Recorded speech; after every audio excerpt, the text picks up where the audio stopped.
This is week 7 of our course, and this is lecture 1. Pardon me. You'll notice as you look at the syllabus that this week the reading is kind of light, and the reason why I wanted to sort of schedule it that way was so that you could work on your position paper, get that out of the way before we come up to the end of next week, because at the end of next week you will have a couple of things due. One is a quiz for the fourth section, fourth unit of the course. Then there will also be a final posted, and the final will be very much like the quizzes. It will just cover the broader material of all that we've looked at.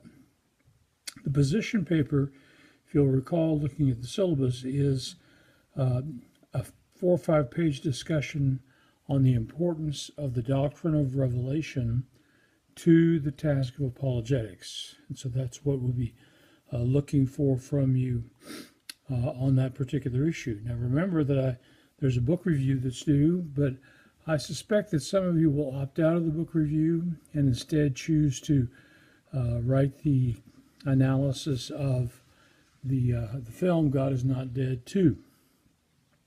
And I would have assigned that at the very beginning, but did not know that that film was going to be out at this point. I knew they were working on one. So that's your alternative. If you're like most of us, stuff gets piled up at the end, and so it might be less time consuming for you to go spend 2 hours watching the film and then spend maybe another hour or 2 writing your response. But if you'd rather review the frame book, that's great. That's fine with me.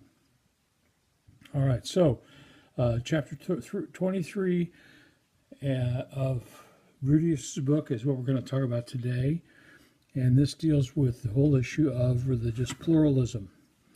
And this is gets us a little bit of feel from the fundamental issues of this course, biblical and theological foundations for apologetics, but I think that it does tie into the theological foundations very well, because it shows us how we can respond to alternative religious beliefs. Much of this semester we've spent time talking about dealing with skeptics or dealing with people who don't know anything about Christianity.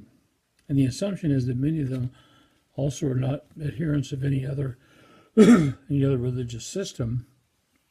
But I think Grotius does a nice job here in dealing with the issue of religious pluralism. So, many religions, one faith. He has some statistics at the beginning of the chapter that show that while 57% of evangelicals believe that many religions can lead to eternal life, 70% of the general public holds that belief. And that's not a very big difference. We're only talking about a 13% difference there. Evangelicals ought to know better, but many of them do not. And again, this is a place where you could incorporate materials from this chapter in a youth Bible study or in a Sunday night discipleship class, or wherever else you might find a place to plug this in. If you're working on a college campus, then I think obviously at some point you need to go to this material and talk about Christianity and other religions. Starts out with the classic parable of the elephant and the blind man, which I'm sure you are already familiar with. After then getting into some other material, he comes back and gives a better interpretation of that analogy. Talks about religion and truth claims beginning on 569. Talks about how religions are embedded in cultures, and that's an important thing to keep in mind. When we think of religion embedded in cultures, we probably think first of all of things like Christianity, especially in its Western representation. And then we think of Hinduism. The word Hinduism comes from the same word as India in the Sanskrit language, and so to be from India is to be a Hindu. That's pretty much what the idea is there. Or we think of Islam, and so many of the countries where Islam is prominent, they live by Sharia law. and have for generations. And so religions do get embedded into cultures.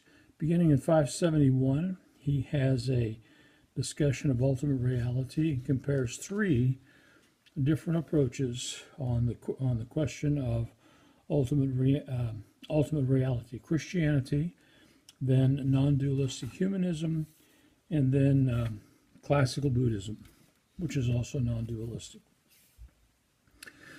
but in a different way than Hinduism. I think it's a helpful discussion. For one thing, it shows us how Hindus and Buddhists differ. You can think of Buddhism as a Hindu cult that developed into a religion, the Buddha living in the 6th century BC. And so this is a helpful discussion. Remember that by dualism here, he's referring to the idea that there's a God who is transcendent, and then there's the world. So there's a lot of ways in which dualism is used in philosophy. So if somebody asks you, are you a dualist, you kind of need to let them know that that has more than one meaning. So what do you mean by dualist? And I think he's good here at doing that. He shows the differences between them. Then he talks about two ways in which Christian and non-Christian thinkers have attempted to bridge the gap or to show that there is compatibility between the various religions of the world. And the first is called perennialism, and this may be an approach that you were not familiar with before looking at this. Talks about perennialism as the wide path, but he thinks that also it leads to, most of them lead to a dead end. And perennialism here is the idea that throughout history, people have had this sensation of the fact that there's something that stands behind reality, maybe not necessarily a being transcendent. Buddhists would not hold that. And ultimately, Hindus do not hold that either. And by the way, this is non-dualistic Hinduism. That is, Hinduism as it developed in about the 8th century AD.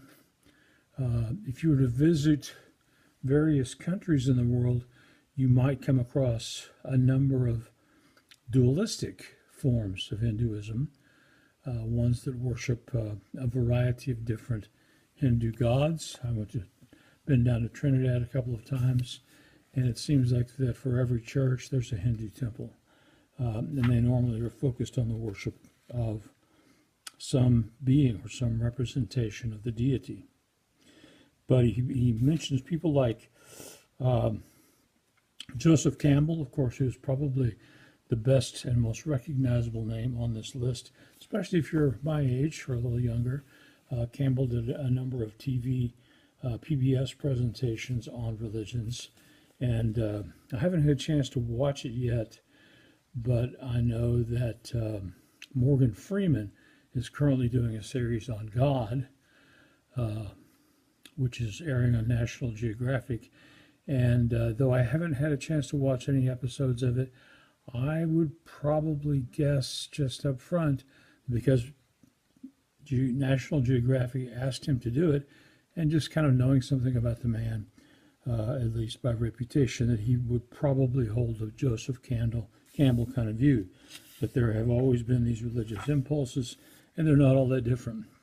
Then he moves on to pluralism. By the way, Aldous Huxley was in that camp as well, and he mentions a couple of Eastern authors there in addition.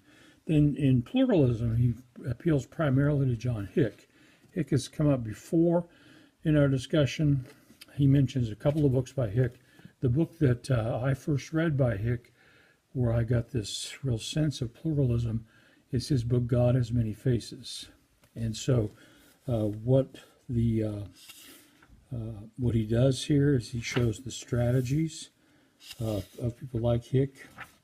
And then on page 582, he talks about Hick's description of the real.